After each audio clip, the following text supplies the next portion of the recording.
You are now listening to True Murder, the most shocking killers in true crime history, and the authors that have written about them. Gacy, Bundy, Dahmer, The Night Stalker, BTK. Every week, another fascinating author talking about the most shocking and infamous killers in true crime history.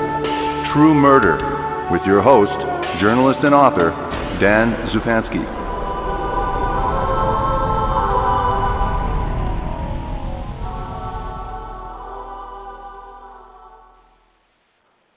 Good evening.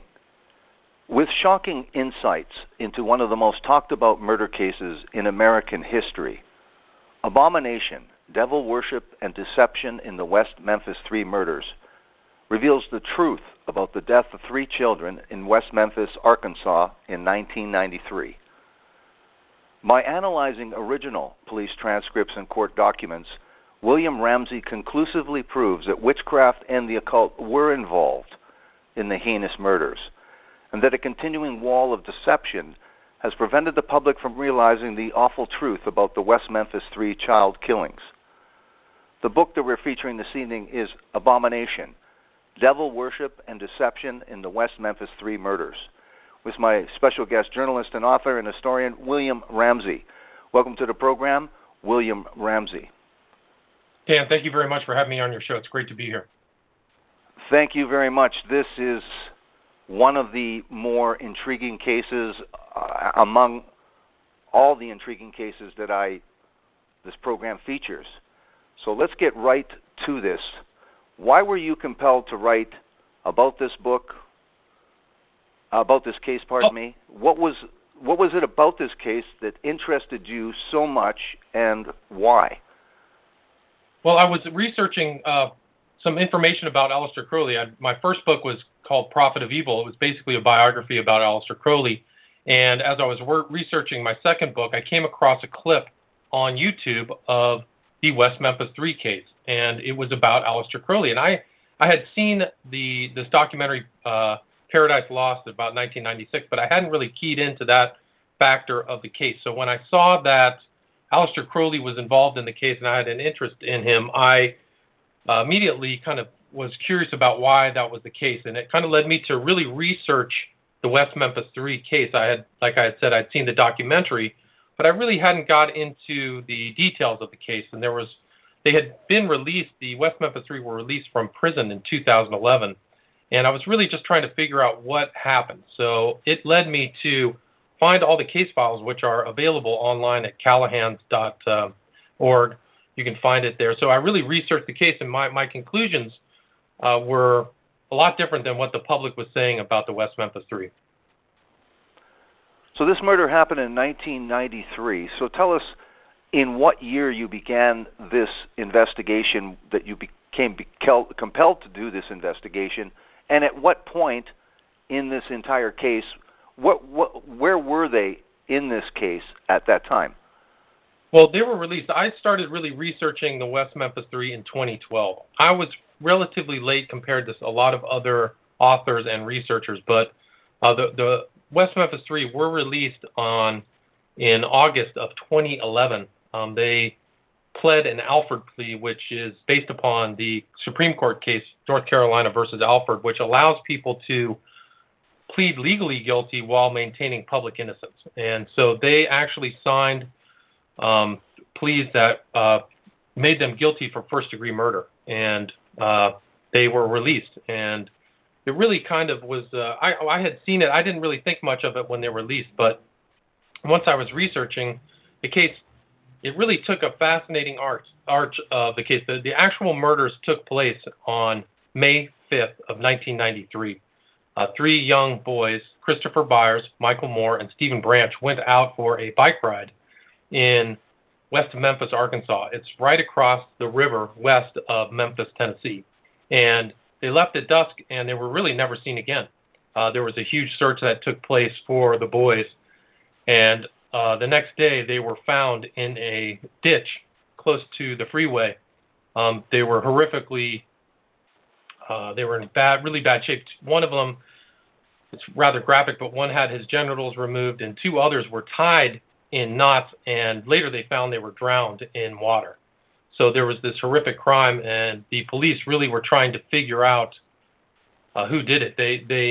They brought a lot of people over from the drug task force of West Memphis to this murder case and really ferreted out and researched who it could be. And what they came across from one person, the name of Damien Eccles was popped into the police consciousness. They found out about this person, and they really started researching him and looking into his past. And eventually, they brought in one of his friends. His name was Jesse Miskelly. They brought him in for an interrogation, whereupon he admitted to committing the crime with Damien Eccles and Jason Baldwin. So all three of them became known as the West Memphis Three. They were arrested on June 6th of 1993, and it brought along a trial. And there were two separate trials. Jesse Miskelly was separated at trial from Jason Baldwin and Damien Eccles, but they were all found guilty in two separate trials by 24 jurors. And Jason Baldwin and Jesse Miskelly were given life sentences, and Damien Eccles was given the death penalty. He was scheduled for execution on the exact date of the murders 1 year later, on May 5th, 1994. And the case took a strange turn when these documentarians, Berlinger and Zupansky, went to West Memphis to record the murder trial and create this documentary that was known as Paradise Lost. The first one, it's actually a trilogy. Three documentaries were put out, but the first one was released in 1996. And it created kind of a groundswell. It's very similar, in fact, to the Making of a Murderer documentary that came out, where the public received a lot of information, thinking they had received the totality of the information about the case, and actually were sympathetic. So they were sympathetic towards Damien Eccles and Jason Baldwin and Jesse Miskelly, and slowly a kind of groundswell of public support grew for these three boys who were supposedly railroaded by the authorities in West Memphis. And it led to kind of a cause célèbre. Basically, a lot of celebrities such as Johnny Depp, Henry Rollins, girls from the Dixie Chicks, Eddie Vedder, all started supporting them, and that's what led to their release. Something like it's estimated there was $10 to $20 million that was raised, and what happened was there was a rule that was passed in Arkansas that pertained to DNA evidence, and it allowed the appellate attorney to take this case back to court and put pressure on the prosecutors and then the people in Arkansas. And eventually what happened is one of the judges was removed, a new judge was put on, and eventually they came to this conclusion where they were going to plead guilty, and in 2011 they were released. Let's go back to the crime scene. We have to go back to quite a few things, actually, to explain how this confession came about and the circumstances in which the investigation proceeded to Damien Eccles, and then the gathering of the information that supported their conclusions as to motive and to the suspects. So let's go back to the crime scene. Who discovered the bodies, and under what circumstances, and what was the evidence that was found solely at that site? Well, they were looking all over the kind of West Memphis area. What they went to is this place, Robin Hood Hills, where the boys were last seen, and it was in a drainage ditch. One of the detectives, Burn Ridge, was looking through. He had seen a piece of clothing in this ditch, and that's where he found the bodies of the three boys, is in this ditch. He found that their bodies were put down into the dirt with sticks in the mud, and there was evidence of wounds on the side of one of the boys' face, more, and that's when they discovered that they were bound in this strange fashion. Now, was there any other evidence, footprints? Of course, they did whatever forensic investigation right at the scene, but what was the totality of the physical evidence they had to go from, to gather leads from, right at that crime scene? Well, they had some evidence. They found some blue wax that was found there. there was, at that time, they actually found and did a luminol test that brought up there was tons of blood in that area. And at that time, the luminol was not admissible in a court of law for, evidence. But as far as everything else, they just had a bunch of rumors about what was going on in the park in that area. They had heard from other things that people were in the park, that there were kind of self-styled Satanist groups. And that's really kind of where they led off to try to figure out who could have caused this crime. You talked just briefly about the condition of the young boys. You said there was the castration, removal of the young man's penis. These were 3 8-year-olds. Tell us give us the graphic details of what you talk about. The tying of the young boys. That's important. What was other evidence suggested? I mean, we're talking about evidence being severely compromised once they are in the water. So explain that, and explain what they could deduce from what they did see and have at that scene. Right. I mean, they deduced the boys were found in a very strange way. It was right arm to right leg, left arm to left leg, and it was kind of like a hog tie, 2 of the boys. And the other one, the medical examiner Peretti, who was in the trial, said that the buyer's boy had his penis and scrotum cut off. It was like his penis was sheathed. So there was a piece of it on the inside. He said it would have taken very much skill to actually remove that in such a way. And like I said, there were deep wounds. And they really were just trying to ascertain who could have done that. There was the water ditch was drained. There was... that was basically it, and that's kind of what they had to go on. They didn't have too much evidence based upon the fact that the boys were in the water. Right. Now, there was other stab wounds and other evidence of mutilation to the boys, wasn't there? Correct. I mean, they had evidence that one had serious wounds to the left side of his face, and 2 of them had forcible injuries to their skulls, like cracked skulls. So they were beat up pretty bad. Now, right away, this is not something in a community of West Memphis, Arkansas. You say population 1993, 28,000. Not so common, this kind of psycho killing, psycho murder. When did the FBI get involved? And tell us, again, the investigation right away centers on a person named Damien Eccles, but tell us about what the police do in terms of the stories that they gather, in terms of evidence that there is something going on of a satanic nature, a ritualistic nature, or a satanic nature. Tell us about that. Well, the FBI came in and assisted by providing kind of a behavioral and psychological study of the killer at the time. And there were forensic specialists drew up to West Memphis from the state capital of Little Rock to help with the collection of evidence. But they were collecting, people came forward and talked about what was happening in Robinwood Hills. People told the police that kids with black and red hair hang out there in a cult. They said that they had seen people wearing pentagrams, and they heard of Stars of David, or basically a hexagram that said, that were around there. So people had seen sacrificed animals in Robin Hood around that time as well.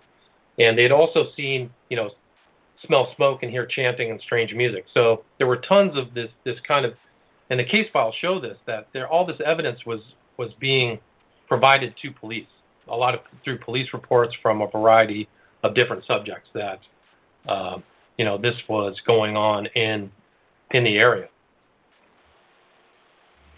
Now, for those people that might say, maybe teenagers are a little bit different these days. I know my nephew or my niece wears black eyeliner and nail polish. How common is this, whether it's a community of 28,000, with the reports that you saw and the in terms of the numerous calls that you saw? How common do you think this is? Can it be just dismissed as some kind of teenage sort of hobby, fad, or infatuation? Well, that's a great question. I think that there is a subculture in the United States of kind of goths and people who get involved in witchcraft, and it happens all over the country. I show in my book that there were other type of malevolent killings of people that were influenced by the occult, and I think specifically in west of Memphis, there definitely was something going on. It's all, all the evidence shows that there was groups hanging out at this old cottage inn they called Stonehenge, and there were all kinds of activities taking place there, bonfires, and even Miss Kelly talked about the killing of dogs and sacrificing of dogs. And it came from a different, wide variety of areas. So I think the commonality of the witchcraft, isn't huge, but, I showed in my book that there are tons of cases where it actually is a motivating factor in murders. For those of us that like the definitions for things being real rigid, let's get to right now the definition for the FBI of a satanic crime. You say it's a satanic crime, yet it may not lack those specific ritualistic. I'll let you explain the differences in your definition and the FBI's definition. Well, I think that the FBI and somebody who was involved in the case, for example, was John Douglas. Their definition goes back to the Lanning report. Kenneth Lanning was a supervisory special agent in their behavioral science unit, and he basically says that there isn't really any cult activity, and that this kind of sexual victimization of children is not occult motivated. And so the FBI really goes back and uses that. And my definition is definitely different. My definition is that if these people are heavily involved in the occult and they're motivated by their occult ideas to murder, then I think murder can be defined as an occult influence murder. Whereas the FBI themselves do not even believe that that these type of murders take place. So their specific statement is their definition, and it's a specific definition of satanic murder. It says murder committed by two or more individuals who rationally plan the crime, whose primary motivation is to fulfill a prescribed satanic ritual calling for the murder. So it's a very specific standard, and I think that it demands so much preliminary thoughts to go through with it that for me, I think that actually kind of narrows the possibility of this, of that description applying to certain crimes where it actually is happening. And the other thing is that I think the FBI standard is dependent upon having those facts that show that there is, a primary motivation and that they're rationally planning when, some of these acts are typically irrational, and they're not going to actually state that for the police to understand that it's happening, if that makes sense. Yeah.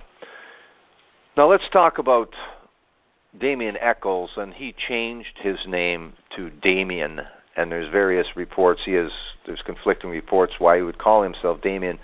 But tell us what his real name is, and tell us about his parents, and tell us a little bit about the real record on what the police found from their records, from the medical records and legal records on Damien Echols, 18 years of age.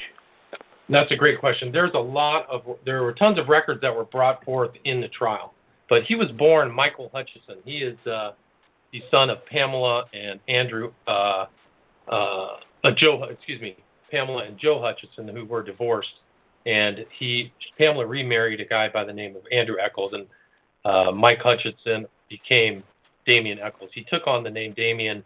There is some dispute whether he took it after the name of the central character of the Antichrist character from The Omen, or he claims that he took it from the name of a Catholic priest who assisted lepers in Hawaii.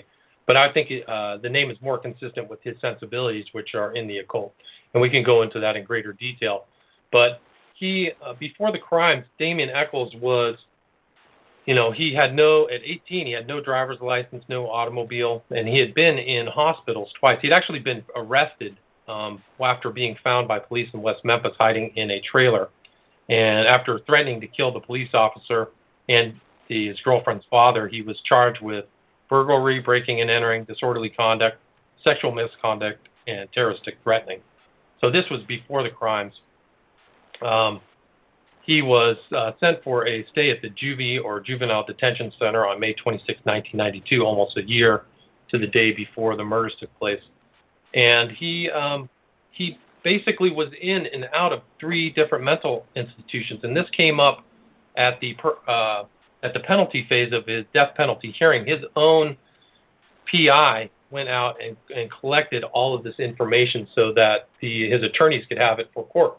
And his PI was by the name of Ronald Lax, who's deceased. But it's become known as Exhibit 500 because there's actually 500 pages of psychiatric and evaluation information in this voluminous kind of file. And it goes into detail about Damien Echols' sensibilities, what he thought about his family, his ideas about the occult. And it's very voluminous. I only, took part of it out for my book, but it indicates so much. And these are all by third parties in 2 different places, taking place in Arkansas and, the Hutchison family was briefly in Oregon. Echols was in an Oregon mental institution as well. So he was in 2 different mental institutions in 2 states, and they're fairly consistent testimony. It talks about Echols being dangerous, irritable, involved in bizarre and unusual behavior. Damien Echols believed in blood drinking, which is a consistent kind of thing. He admitted to practicing witchcraft and stated he was a practicing warlock. So this is a person who, was involved in the occult prior to the murders. He burned his forearms. So, there's just tons of information about Echols in detail that really shows somebody who really is capable of these type of murders. And it's a really my book details it in detail. Now, for those, I just happened to do some research just a few weeks ago on my own, for my own interest, and read about Aleister Crowley and Hermetic Code and the philosophy "Do thou what thou willst," which means basically do whatever you want, as long as no one gets hurt. Except Aleister Crowley, and you provide a lot of this information in the book, that Aleister Crowley, in real terms, in practical terms, had a much more sinister philosophy than do what you want or do what you will, avoid sexual and moral repression, because he lived in the time of 1900 to 1947, so 1875 or whatever it was. So a time of sexual and moral repression. But really, tell us about Aleister Crowley, his philosophy in real terms, what he really did have to say, and how it relates to Damien Echols and his interest, and also relates to things like animal sacrifice. Right. So Crowley was born in 1875. He died, like you said, in 1947. He was a wealthy Englishman. And at some point in his life, when he went to Cambridge, he became interested in the occult. And he rebelled against what he grew up in, which is a Christian faith. He wanted to get in personal communication with the devil. And he basically changed his kind of name to, he was born as Edward Alexander. He became Aleister, and kind of like Eccles changing his name, and referred to himself as the Beast. He really thought that magic worked. He was trying to be in contact with human entities, and he really was an influence upon the 20th century. He wrote the Book of the Law, and his ideas, like you said, was do what thou wilt. He believed in total permissiveness and freedom, and his whole phrase was do what thou wilt shall be the whole of the law. It's an 11-word phrase. 11 was kind of his kind of favorite number. And Crowley talked about human sacrifice. He talked about the choicest sacrifice as a young child of perfect intelligence. And those were the 3 kids who died, and they were 8 years old.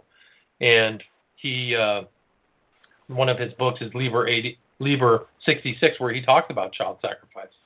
And So this Crowley is an important part of the case. Like I talked about earlier, why I got involved in the case was during the trial, Crowley was brought up by one of the prosecutors because Eccles had been scribbling something in a kind of secret language that had the name of Aleister Crowley on it in kind of this cryptic language, and it kind of got brought up. And Eccles actually, I found out, was a member of Crowley's OTO. It's a secret society. It's the Ordo Templi Orientis. He's a member. He had his library there in Arkansas. They had his magical library. And he also stated recently that he was prosecuted because of his love of Aleister Crowley, and which is odd because people at the time, back in 1993, didn't know the totality of his interest. You know, they knew that he had a pentagram carved into his chest as a tattoo. But, you know, so Crowley is an interesting element of this case, and it goes through this case, and it's interesting since Eccles has been released, he's been seen with people who are interested in Crowley as well. I wrote a piece about him in the Satanic Underground, and he's been seen with other interesting Crowley aficionados. So Aleister Crowley is, I think, an important element in this case, and Crowley had something he called the Seal of Babylon, which was kind of a 7-letter or 7-starred kind of insignia. And Damien Eccles has got this huge back tattoo that is a black sun with this kind of same motif on his back. So he's doing things that are consistent with kind of Crowley's symbology. Let's get to something a little bit more specific, because this is some of the stuff that's controversial to some people, or maybe even absurd to some people, but it is specific. Let's talk about the significance of 8-year-olds. Let's talk about why young boys were important in terms of Crowley and the philosophy itself, and some of the other things that were done to the boys. So tell us where as you bring up in the book, the evidence that points to specific necessary things that happened that otherwise might seem very, very random and crazy, we'll say. Well, it's just the fact that he was interested in sacrificing a child. He had talked about that with his girlfriend, sure. And I put in the book that there's a drawing done by his girlfriend of child sacrifice under a moon in a kind of cemetery environment. So you can see that in there. But the 8-year-old, he's Crowley, like I said earlier, a male child of perfect innocence and high intelligence is the most satisfactory and suitable victim. That comes from Magic and Theory and Practice. So, he was Crowley was interested in sacrifice. And what happened on May 5th of 1993 was on a full moon. The children were tied with these ties that indicate and are significant in the occult because they maintain magical power. These knots are actually called, they accord magic is really what they reference to it. And that's what I believed, and that's what I drew comparison to, is these magic knots and cord magic that was in and referenced in a book called Buckland's Complete Book of Witchcraft, which Damien Eccles had used as a reference point, and actually told people that he wanted a copy of it while he was in prison. So this cord magic is and the children were bound in a very strange manner with different knots of different styles. And so I believe that the knots are significant and similar to what would be in this Wiccan or occult magic. And, that's one of the other things. And these things take place on full moons, are very important to the Wiccan calendar. The deaths happened close to Beltane. They were about 3 or 4 days outside of Beltane. So I do believe that there is a consistency. And Damien Eccles is still a practicing magician. He's still tattooing his body with Theban alphabet, with the cryptic occult symbols, and the Enochian alphabet, which is from John Dee and it was Kelly, who was his kind of scribe. So these are things that go back to the Western esoteric tradition that Damien Eccles is interested in. And he actually said in this documentary West of Memphis that was produced by Peter Jackson that he wanted to be the greatest magician that ever lived. That's the way he thinks of himself after getting out of jail. Now, I wanted to ask this question is when we talk about some of the things that information that police were getting from people, third-party persons talking about what Damien did at certain points, tell us about the incidents of him photographing people and its importance before we give that little bit of information away, but its importance to, again, the Crowley and satanic philosophy. Well, I think there was people came forward and gave testimony to the police of all different types, things that make it into the trial. But there was one family who came forward and said that Damien Echols was seen in a bush taking pictures of his kids, 2 girls aged 9 and 11. And there were other photographs that were supposedly in the possession of Echols of the boys that he killed. So some people actually believe that he stalked his victims before they were murdered on May 5th, 1993. There was a black briefcase that it contained their drugs and these pictures that other people testified about. So there was a potential that other people were being, stalked. And he said 2 girls heard him admit to the murders, and their testimony was granted in court. It was never recanted or anything, but they also said that Echols was going to kill 2 more. He was gunning for 5 total victims, and some of the evidence of what was happening before the murders indicated that that was the case.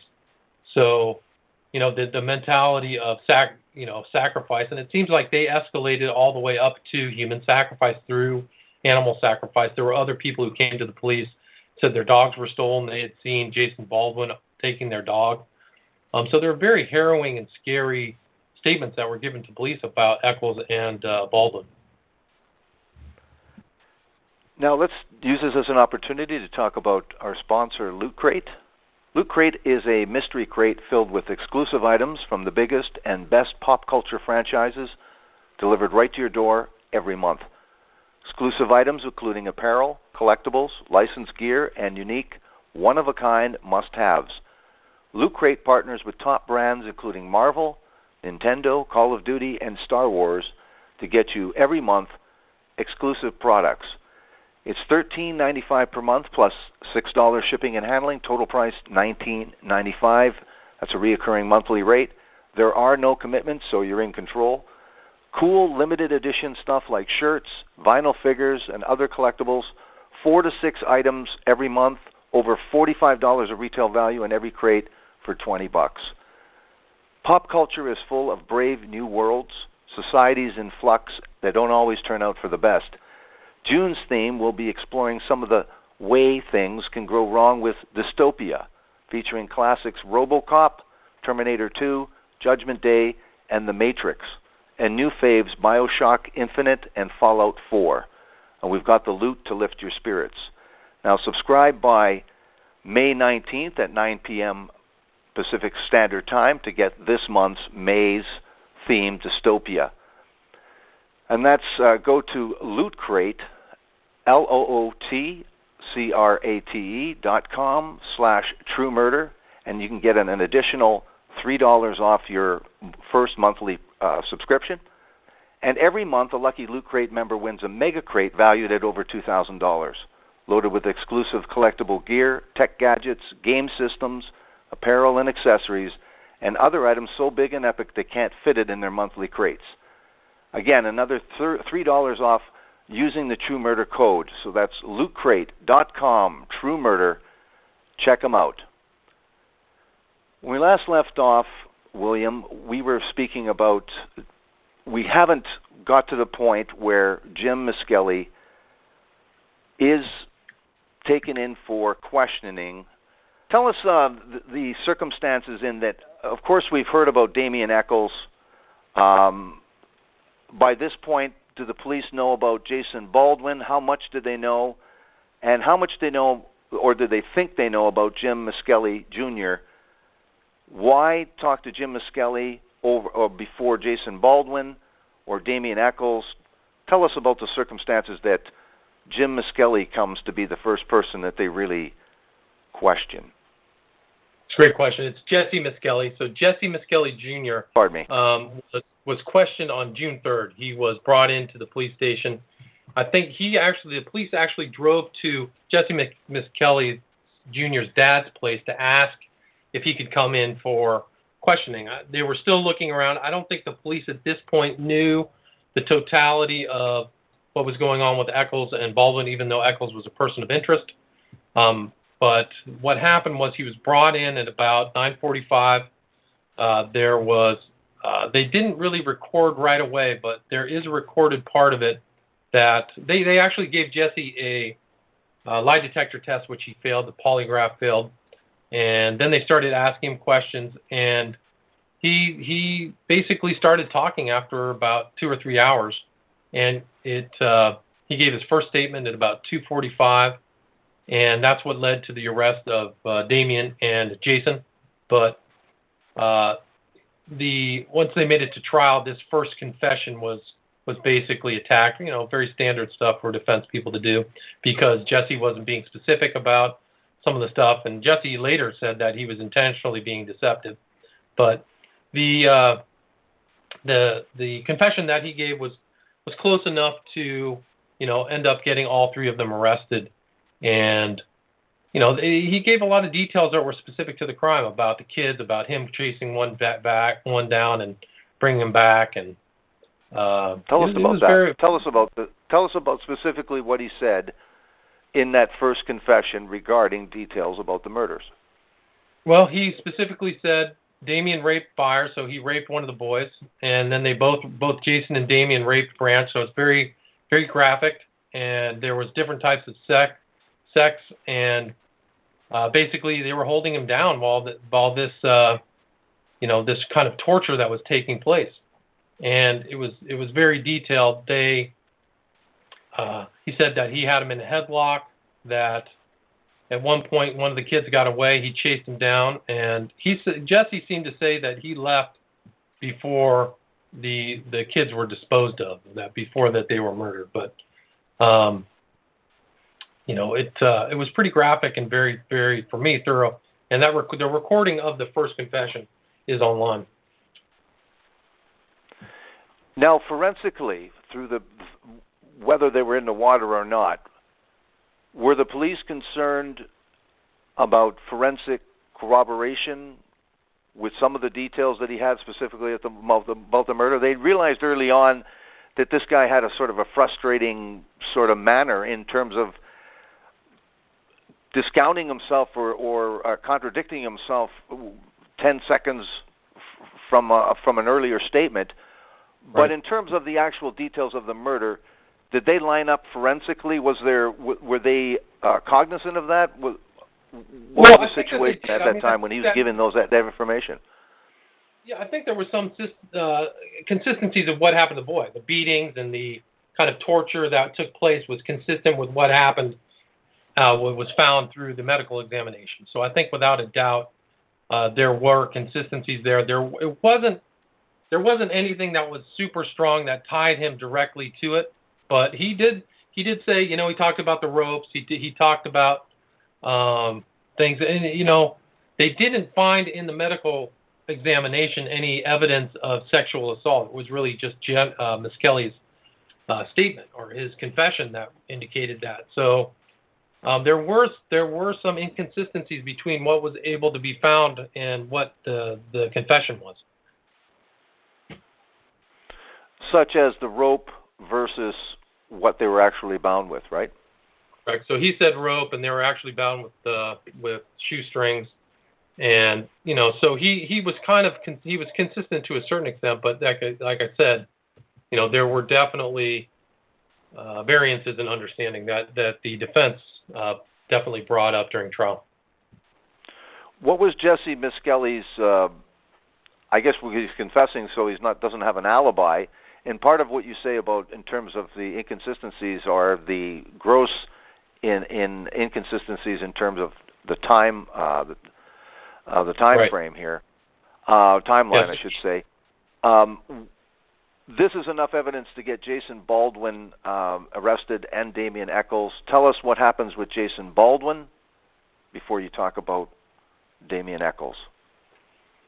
Well, Jason Baldwin, and they were essentially arrested, and brought in. A lot of people started giving testimony, but they were both tried separately. And Jason Baldwin was he basically had no alibi. There was no stated alibi in the trial, which was interesting. So he really didn't say anything about that. As far as specifics when they were arrested, a lot of people gave testimony about or talked to police and journalists about Baldwin and Eccles' involvement in the occult. And then Damien Eccles tried to commit suicide on June 8th, about 5 days after their arrest. What about Damien Eccles' alibi? Was it supported? What was his alibi? Well, they couldn't find it. He said that he was on the phone with 3 different women during the time of the murders. The murders were suspected to have taken place sometime at dusk, sometime in the late afternoon or early evening of that May 5th night. And he said he was on the phone. And then when the police investigated the supposed people that he was on the phone with, it turns out that it was either on different days or just wasn't consistent with the times that he provided. What's one of the most fascinating elements of your book, which is an incredible and fascinating book itself, is the way Damien Eccles conducts himself in an interview. Again, especially when the police are bringing up the occult accusations and any evidence that they bring up. What is his demeanor like? How does he conduct himself? Before we get to, again, what you have pointed out is very crucial, and I agree with you, the talk of the urine. Right. Well, Damien Eccles was interviewed right away after the murders, and he indicated kind of a lot of things about what happened in the case. He really talked about what he thought about who did it, why they did it, that he actually said that there was a likelihood that the person did it because they enjoyed it. And, it was a very remarkable statement. Nobody had known, because the boys were in the water, that there was any urine involved. But Damien Eccles, when he was first interviewed, said that, there was something having to do. He said, that there was something involved with urine in it. And then what happens when they actually investigated, the medical investigator. It is Ryan here, and I have a question for you. What do you do when you win? Like, are you a fist pumper, a woohooer, a hand clapper, a high fiver? I kind of like the high five, but if you want to hone in on those winning moves, check out Chumba Casino. At ChumbaCasino.com, choose from hundreds of social casino-style games for your chance to redeem serious cash prizes. There are new game releases weekly, plus free daily bonuses. So don't wait. Start having the most fun ever at ChumbaCasino.com. No purchase necessary. VGW Group. Void where prohibited by law. See terms and conditions. 18+. With Lucky Land Slots, you can get lucky just about anywhere. Dearly beloved, we are gathered here today to... Has anyone seen the bride and groom? Sorry, we're here. We were getting lucky in the limo and we lost track of time. No, Lucky Land Casino, with cash prizes that add up quicker than a guest registry. In that case, I pronounce you lucky. Play for free at LuckyLandSlots.com. Daily bonuses are waiting. No purchase necessary. Void where prohibited by law. 18+. Terms and conditions apply. See website for details. Investigated 2 weeks later, he found evidence of urine in their stomachs, and so Eccles himself had to. There's no reason why he would have brought that up with the crucial initial interview that took place May 7th between him and the police. In terms of doing himself any favors in terms of the questioning about the occult, how does he conduct himself in that area? As far as like his involvement in the occult at the initial part of the trial, he had. I mean, it was hard for him to completely deny it. At the time, he had a tattoo of EVIL tattooed across his left knuckles, and so did Jason Baldwin. But he couldn't really deny. I don't think that they really asked him too much about the occult initially, but they definitely brought it up during the trial. But he said he had stated stuff that he had liked the Bible and the Book of Revelations. He liked the devil, so he brought that up at the original interview. He also said something about the power So he kind of indicated that he knew about the cult. He said something about the innocence of the victim, the more power that the person would have gotten from the sacrifice. So he did reveal stuff at the very beginning, now that I remember it. And he also, he when in his initial interview, for the time that the police talked to him on May 7th, he said stuff about the Wicca religion and about evil being rewarded 3 times. So he definitely showed that, that there was, he definitely showed that he was interested in the occult when he was first interviewed.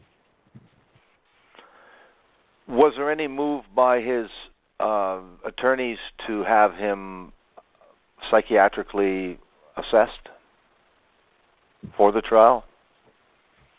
Not that I recall. I don't recall that they had a full. Let me think. There was, I think that there was something that, yeah. I don't recall. I don't think so. Now, how do they proceed with this? You include that there is, if I'm not correct, 5 separate confessions, I believe, from Jesse Miskelly. Am I not correct? That's correct. That is correct. The confessions took place after his conviction. So his first confession was the June 3rd, 1993 confession. He also confessed. He actually met with his attorney in August and confessed to him in 1993, which was never brought up. But then once he got sentenced, he confessed over and over again, and so those confessions are recorded. I put them in my book to show that, he clearly is involved in the case. All the details, there's definitely details that were confirmed, confirmations about a whiskey bottle that they drank. They actually found that where he said it was. But he confessed after he was sentenced, which is like February 4th, on the way to jail. He actually confessed to the police. Then he talked in front of his attorney. He said that, and this is February 8th, he said that he did it again. And then on February 17th, he brings the prosecutors over, and he confesses again in front of his attorney, who's begging him not to do it. So he confessed over and over and over again. So it's fairly clear that Jesse, Damien, and Jason were involved in the murders. Why is it that there is talk about him, because of the evidence, him being just a star witness, why he does not testify against the other 2 and why his case is separated? Explain that. Yeah, well, I think that because of his situation, they separated the case, and he wasn't going to testify against them, and so the cases were separated. But there was talk originally that once he went in for that 3rd confession, or the confession where he was advised against it by his attorneys, yet he did still confess and gave even more clarification of details, other things that he said he had misled the investigators regarding. Right. So this was a very strong confession, with his lawyer strongly advising him not to do that. Yeah. Yeah, those confessions are there. You can hear his lawyer saying, "Don't do it. It's against your interest." But Miss Kelly keeps saying, "I want something done about it. I want something done about it." So it seems like he was motivated. Let's get to an important issue, because this is, like, as you put in the book, and I admire that you did this, and I know it's necessary as well, is that you address the supporters, because by this time, Paradise Lost is I don't know if I can't remember if it earned any Academy Awards, but earned a lot of praise, got a lot of exposure. You talk about Peter Jackson involved with this.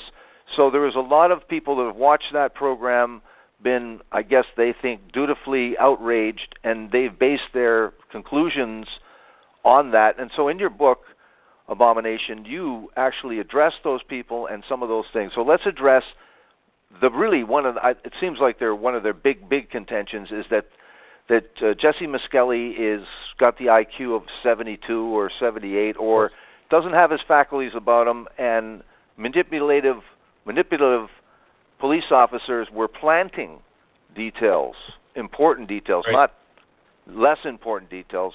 Tell us about his IQ and how you discuss it in the book, about Jesse Well, Misskelley and his ability to be able to be interrogated?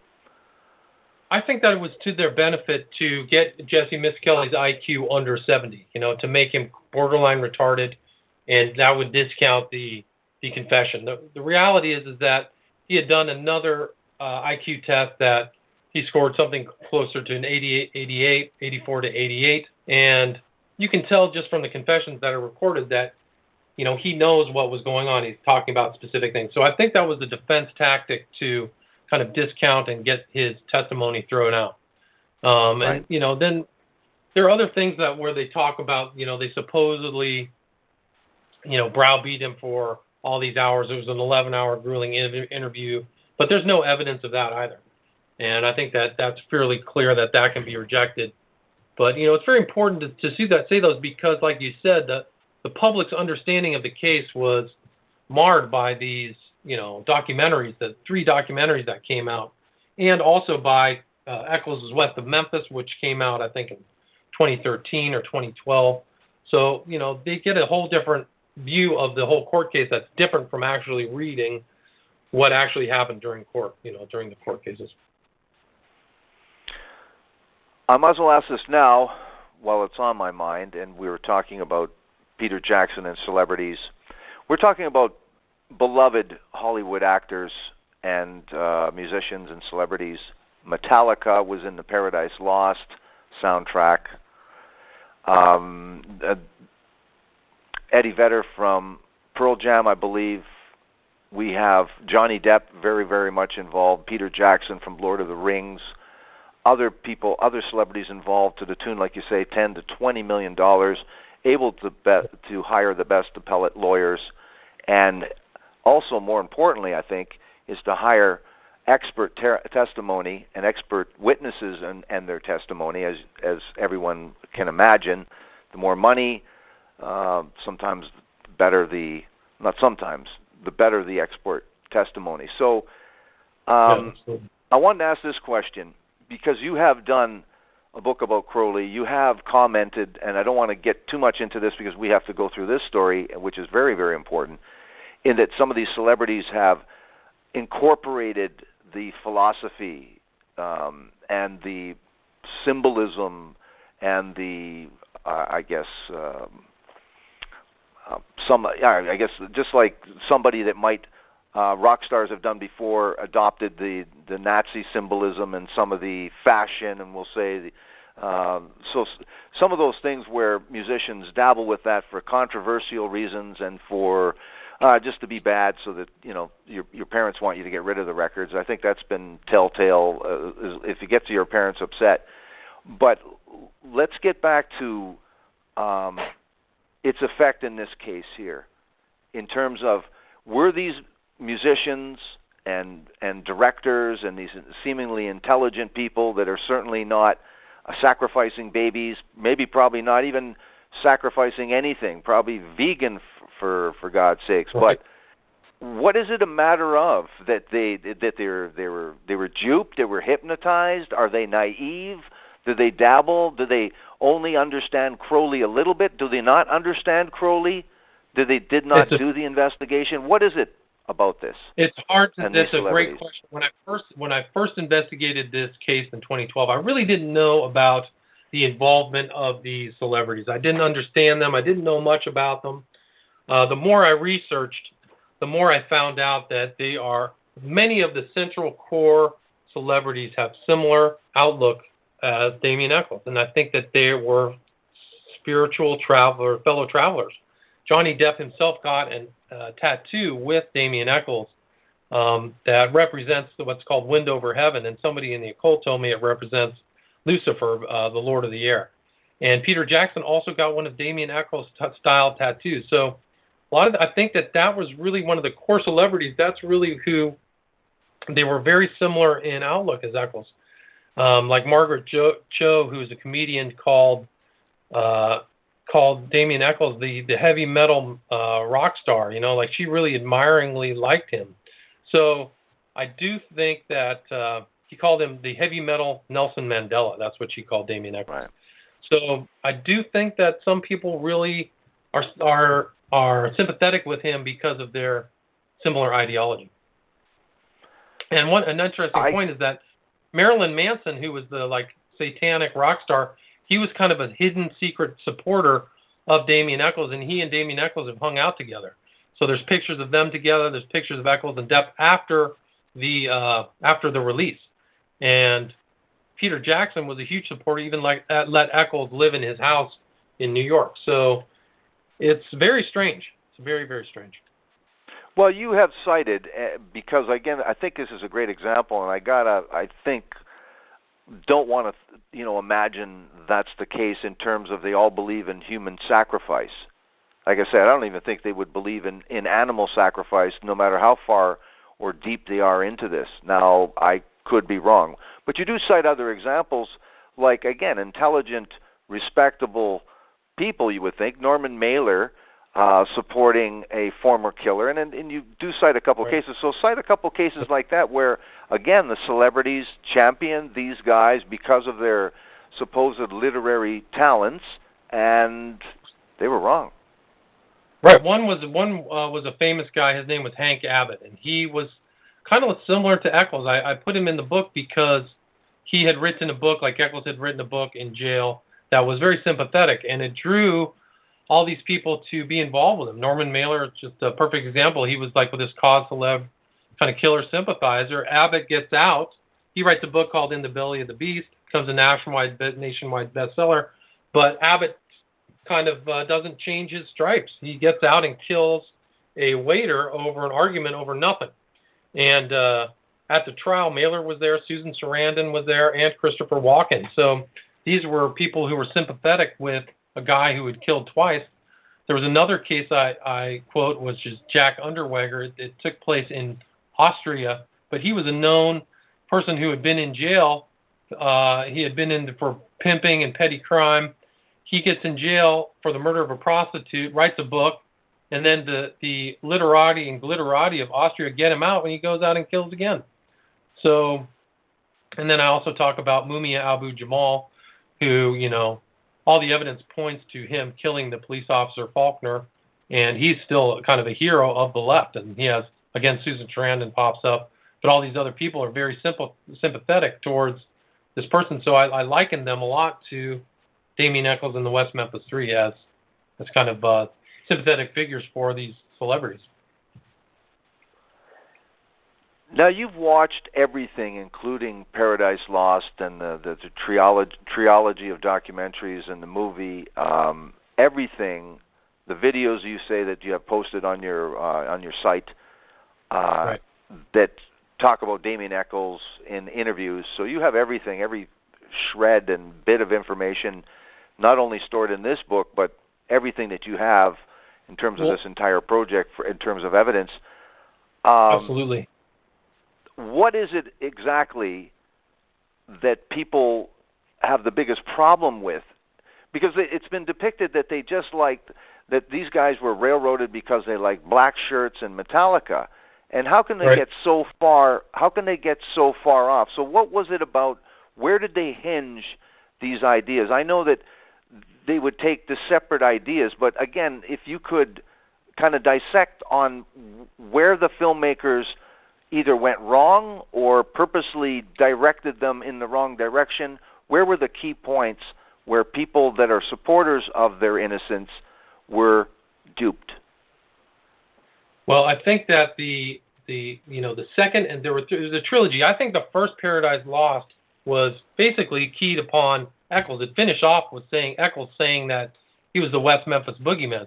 But then the second and third, those of that franchise, they point the finger at John Mark Byers, and then the third they pointed at Terry Hobbs. So they've got this alternate possible suspect. And unfortunately, Terry Hobbs was kind of the whipping boy at the latter half of their release, and they convinced all these people that Terry Hobbs was involved. And there's no way he could have been involved, but they had all this stuff come out about Terry Hobbs not seeing the kids laugh. They had these two convicted criminals, rapists, say that Terry Hobbs had a family secret. And I think that was captivating. I think that there is a narrative there that sympathetic people are attracted to, which is, this poor people getting railroaded by the system. And it didn't help that he was from the South, so all these Southern attorneys and everything were seen in that kind of frame of, it's a red state and they're a bunch of hillbilly lawyers. I didn't find any of that. I thought that they were people in a difficult situation doing the best they could. But I think that narrative, and the other thing that's interesting is that I think that the PR really worked. I think that if you have Johnny Depp and all these other people saying that they're innocent, it's kind of a bullhorn. Celebrity, for whatever it's worth, people tend to believe celebrities. So all these people that came out, they just assumed that was the story. And it couldn't be farther from the truth. But, I think that was the potency of this case, and how it got twisted in the minds of the public is really the celebrities and the PR. It was very effective. He has a very skilled PR guy named Lonnie Suri out of New York. And, it begs the question, why does somebody who's innocent need a PR person? But, yeah, I think that, there was a very strong PR element to this whole case. And I do mention that briefly in my book. How did the celebrities in Hollywood get involved in the first place? Who was the contact, and what was it exactly about that? How they contacted somebody in Hollywood, that first person, sympathetic person? How was it they convinced them? What is it that they said? How did that come about? That's a great question. Eccles himself, when he was in jail, he has a wife. He got married, and she seemed to be the intermediary between Eccles and all these celebrities. And the celebrities got involved in kind of a trickle. As my understanding, at least what they say, is that Johnny Depp called her and said, "You need help." So a lot of these people, but it seems like they all kind of banded together through their own network and to help him out. So it's not there's no real overt thing of these celebrities, but they held all of these band meetings and raised tons of money, like you said. Start a business that sells and designs decorative plates. Find out you have to keep up with invoices and paying vendors. Realize that you're better at selling plates than keeping them spinning. With Intuit QuickBooks, you can make quick work of unpaid invoices and auto-track expenses all in one easy-to-use place. So you can keep selling those plates. Manage and grow your business all in one place. Intuit QuickBooks, your way to money. Money movement services are provided by Intuit Payments, Inc., licensed as a money transmitter by the New York State Department of Financial Services. $10 to $20 million. It's an incredible sum of money that was put to use to get these guys out of jail. But I don't think that there was really an open statement of all these people at one point coming together. I think it was kind of a trickle. Like Henry Rollins got involved, and that got somebody else involved, and then Johnny Depp got involved. And by 2005 or 2008, there was just this huge horde of celebrities involved in the West Memphis 3 case. I tend to think, and I mentioned this to you earlier in the day, that I think that people in general, because they have never experienced a trial, because they've probably not read, I can guarantee, not read entire transcripts, they wouldn't get through it, and they're used to seeing films and documentaries and news clips. So incomplete documentaries with a certain focus. Again, Making of a Murderer is a good example. Information coming from the defense. So do you think there might be a bias? Potentially. And just the power of film versus, in terms of the ability to outrage compared to a book. A book seems to be more reasonable.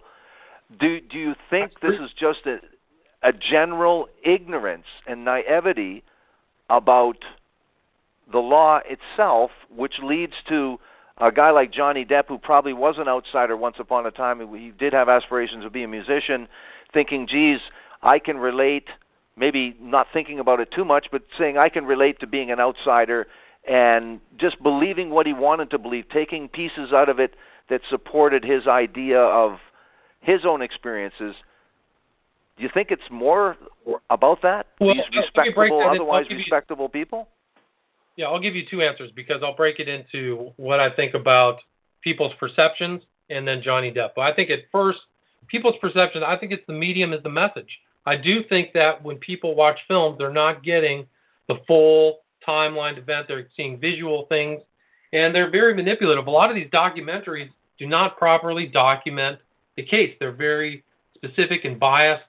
And, I think that the interest of HBO in this case was to make money. That's why they did, made a franchise out of it, the second and third, and they had to have a theme and in each additional film, that would rope people in. So what do? They blame somebody else. They blame it on Byers. They blame it on Hobbs.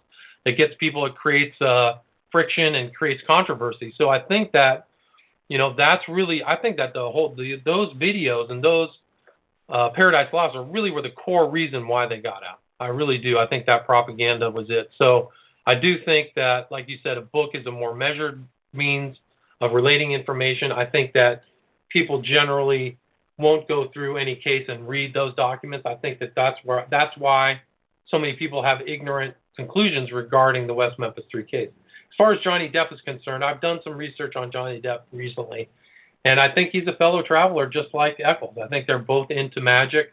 I believe that they're into the occult, and I think that Depp has shown in his films and in what he said in his personal life that that's what he's into. He's into what Eccles is. That's why, Eccles himself called Johnny Depp his brother. He believes Johnny Depp is like his brother. And you can see these videos of Eccles and Depp at my YouTube site at Cold Investigations. I have all these videos of Eccles actually using deception upon journalists who don't know the facts of the case, so they really don't respond.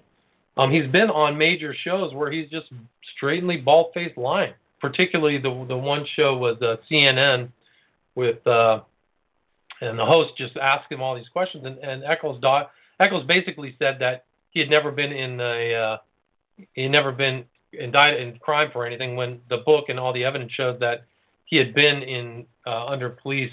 He had been arrested 1 year before the murders. So there's tons of information about it. But like going back to your question, I do think that what people watch is it. I think that the videos can be deception through omission. It's not that they don't include all the information, so people think they've got the full gist of the case. Now, this isn't evidence in and itself, but you provide the evidence that he had this interest in Satanism and Aleister Crowley and other, founders of this Anton LaVey. So he really was a serious Satanist, and with that, you provide the information that he knew of Crowley's talk of sacrifice, and there was very good indication that he was dabbling in that area of magic and spells and witchcraft and sacrifice. There was also evidence that he talked about human sacrifice as well. Absolutely. I wouldn't call it dabbling. I still think that he's a very, very serious occultist and magician. And when I read the book, like I had already read Crowley, and then I read Damien Eccles' Life After Death. When he talks about the HGA ritual, the Holy Guardian Angel ritual, something specific to Aleister Crowley, and what Aleister Crowley meant, I fell out of my chair. I literally was in shock that he knew the HGA ritual, which is Crowley's attempt to communicate with Satan. That's really what it is. So, he talks about going through the HGA prayer ritual 3 times today in his book. It's really remarkable, and it indicates to me that Eccles is not a dabbler. Right now he's kind of proselytizing magic. He wants to create a magical revolution, and he always says, "I want to make the world a more magical place. Give magic, to people that will appreciate and change their lives." So I think that he is a true believer, and his Twitter feeds and his social media indicates that. Yeah, it's interesting that that would come up in the trial, that he would be blamed for that. He would downplay and say that it was white witchcraft, and he really did. It's incredible when you see Jason Baldwin and Jesse Miskelly, but very much Jason Baldwin and Damien Eccles, how young they look like kids, and they did act like kids as well. They look very, very innocent, and again, that's movie making as well. But it's interesting that someone would continue with this magic again. Again, if it was white magic, you'd think that when he was released, he would pretend he was white magic, go that route. Instead, he's at least or more so exploring the darker elements and the Crowley elements of Satanism, isn't he, to this day? No question. I think that you hit the nail right on the head with that statement, because I remarked the same thing. I would think that once he got out of jail, he would go back to his pseudo-Buddhism that he's interested in, the Shinto kind of Buddhism. But instead, he goes right back into this magical. He's still promoting it. He's practicing it. He's creating sigils and pictures in his art that are full of symbology. He actually made some drawing that was made of his blood and spit, as blood and saliva, real kind of bodily fluid magical stuff. And then I saw him with this character by the name of Genesis P. Orridge, who really started his own kind of Crowley cult that was supposed to be was supposed to follow on after the work of Crowley, called Crowley's OTO, but his is called Topi. It's about psychic youth, basically, Temple of Psychic Youth, that kind of carried on Crowley's torch, for example. And Eccles is hanging out with him. He's in a movie with him called IRL. And if you want to see something very creepy, you can go to my YouTube site at Occult Investigations and see them together talking about how New York is a dangerous place and people could get killed. So it's really creepy. What was interesting is when Damien Eccles takes the stand and you document, what exactly did he bring to that trial with his testimony on the stand? It's unusual to have a killer take the stand, so they must have thought that there was nothing else to lose by having him on there. So how did he conduct himself? What did the world learn from seeing him up on that stand? Well, I think they saw him kind of dissemble. They asked him questions about Crowley. They asked him about the pentagram on his chest. They asked him about the knives that he used to have. Now all the knives disappeared. One was found in the lake behind the trailer park where Jason Baldwin lived. But he really tried to kind of dissemble. At least that's the way I interpret it about a lot of his interests. Davis, the prosecutor, says, he asked him about his earlier statements that he had made right there on May 7th. He asked him about who would feel good about killing 8-year-olds. Is that part of your common sense philosophy? And then Eccles says, I figured they must have if they did it. So it kind of showed that he was really cavalier about, a lot of the 3 8-year-olds' deaths. And, it showed that he had the outlook of somebody who was a killer, at least in my opinion. What is it about Jesse Miskelly in these supporters' minds, besides the IQ? What was it that made it conclusive in their minds that there's just no way that Damien Eccles and Jason Baldwin and Jesse Miskelly, despite the confessions, because I'm sure they know that there are these confessions, they know of the trial and the jury's conclusions. Well, not everybody knows. What is it they hinge on? Not everybody knows about the post-conviction confessions.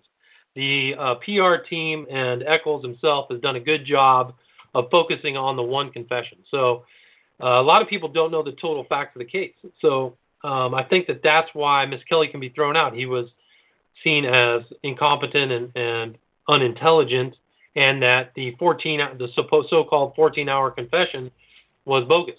And so when they believe those facts that really, or these statements that really aren't true, that's why they can throw Miskelly out and his initial first confession. You'd be surprised how many conversations I have with people who are West Memphis 3 supporters, and I've had many conversations with them. How many only know that there was one confession, that there was no post-conviction confessions?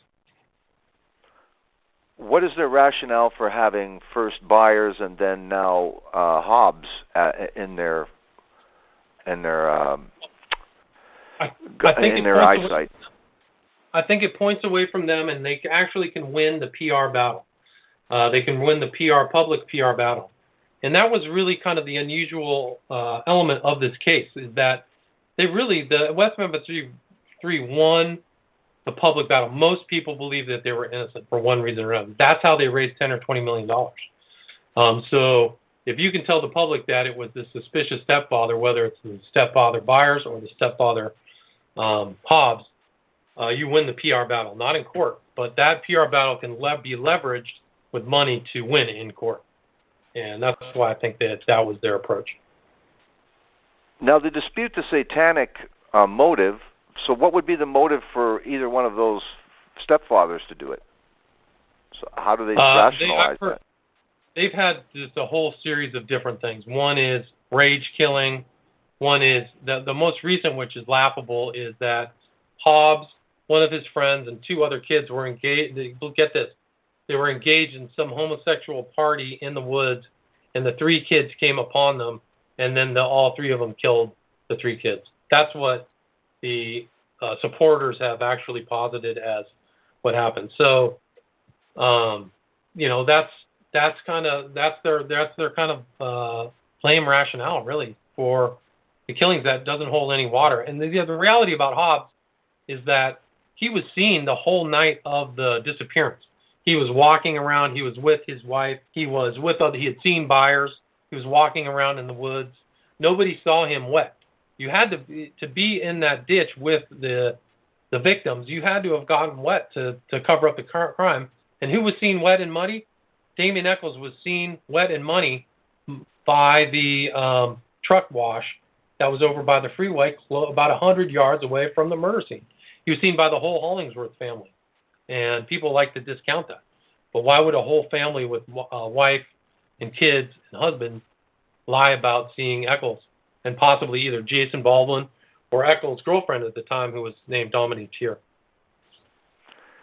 The fact of that Damien Echols mentions that urine in the boys' mouths and that the pathologist finds evidence of urine in their stomachs later, is that brought up at trial? Is that important? Or is that just important in your mind? It was important for me in my mind. It was not, to my knowledge, brought up at trial.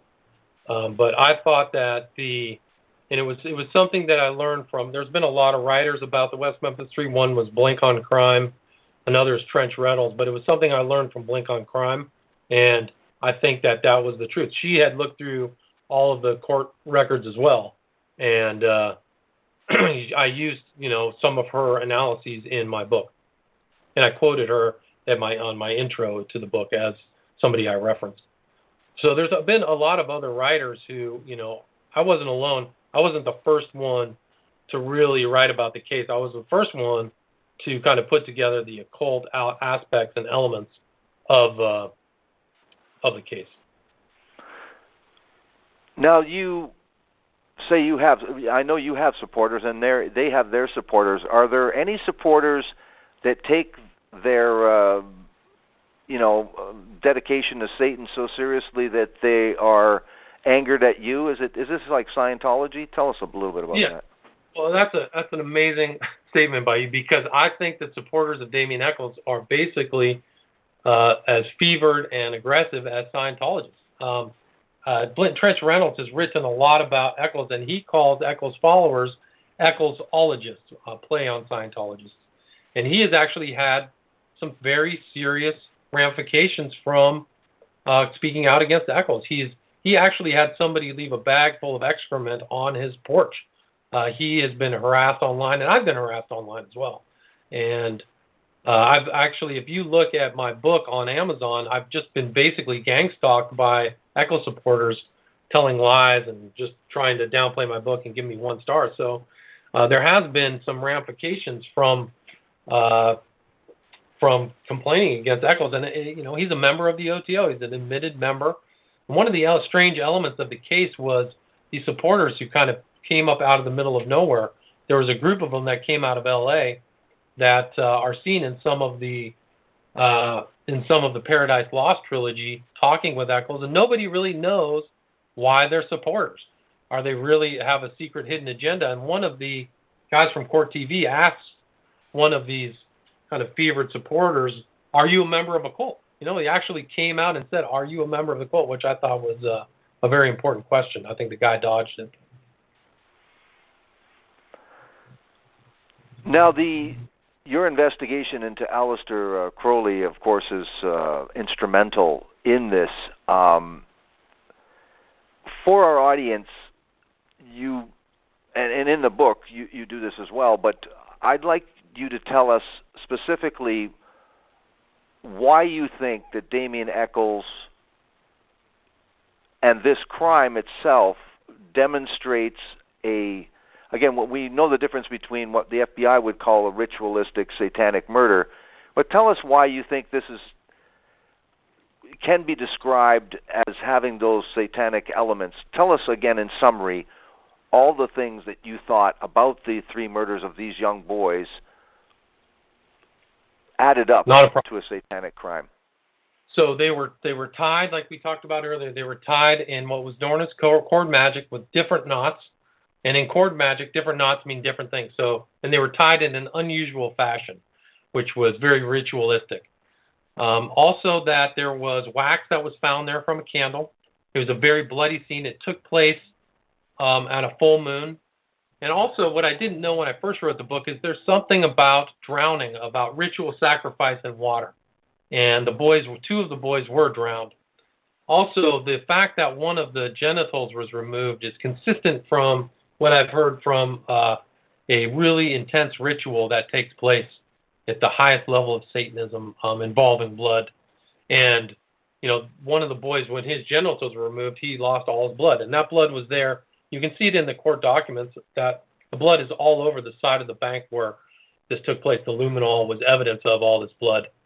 So I do think, there could have been other people at that site when those boys were killed, which is a scary thought. But one of the other investigators, Jerry Driver, one of the early people who knew Echols, thought that there were other people there. The night of the killing, there was a man who went to literally right across the way from the killing to a Bojangles restaurant, and he was covered in mud and blood.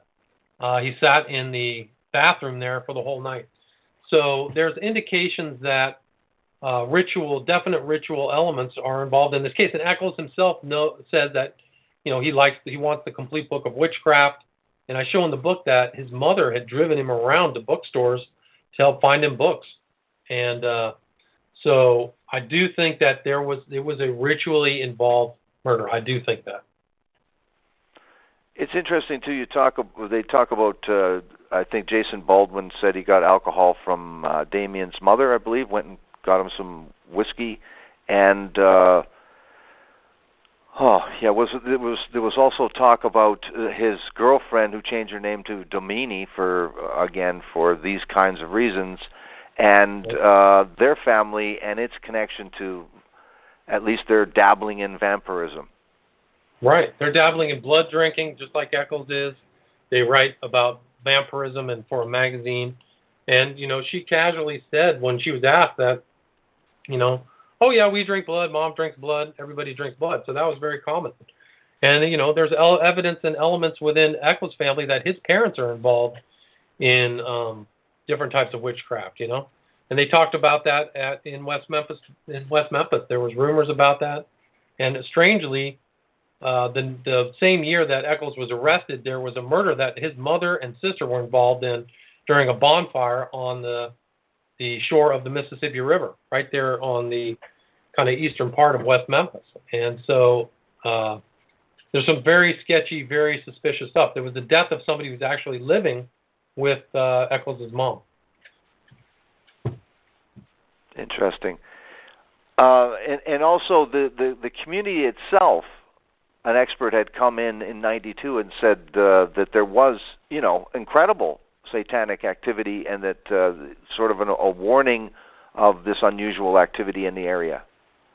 Absolutely. I mean, I think that there was all kinds of people coming in and talking. The police had taken a ton of, statements from other people. They talked about, like I talked earlier, these rituals at Stonehenge, and that there were other people involved, and that there was somebody who they never found who was supposedly the head of the whole cult. And, they talked about, rapes that had taken place at Stonehenge. There was all types of dog carcasses, and nobody could really explain it. There just was a sense of fear. And what happens after these 3 guys are arrested? There's no more killings, no more child killings that ever happened in West Memphis. Yeah, interesting. This is an incredible book, Abomination. I could talk to you for another hour and a half, but I'm going to have to let you go. But I wanted to let people know the work that you have done before. So tell us a little of the titles of the books that you have before, And also give us all the information where people might be able to contact you and find out about your other work. And tell us about the Ed Opperman report that you're involved with as well. So give us a little bit of plugs for yourself, and also just where people might find out about your work and how they might be able to contact you if they're further interested. Thanks, Dan. I wrote Prophet of Evil, which is about Aleister Crowley. That was my first book. And then I wrote Abomination. And I just finished a new book called Children of the Beast, which is about Crowley's followers, and that should be available the next week or two. You can find me on Facebook. I have a ton of information about Eccles on Facebook and at Occult Investigations at YouTube. And I also have a website, which is occultinvestigations.com. You can buy books there, and you can reach me on any social media, Twitter, anything like that. And I'm also involved as a producer with the Ed Opperman Report, and he has some excellent interviews with people involved in the West Memphis 3 case, local people. One has had something like 250,000 listens. It's pretty amazing. So if you are wanting to get some more information about the West Memphis 3 from a great source, check out the Ed Opperman Report. Yeah, it's a great show. I was just interviewed by Ed last week, and I had a great time. Ed's a great interviewer and has a really fine program. I've went through the archives and discovered your program about this book, Abomination, and the West Memphis 3, and just a fascinating case and a fascinating book. And I want to thank you very much, William, for coming on and sharing it with us this evening. Thank you very much. Dan, thank you so much for having you on my show. It went fast. Thanks again. Thank you. Good night. All right, take care. Good night.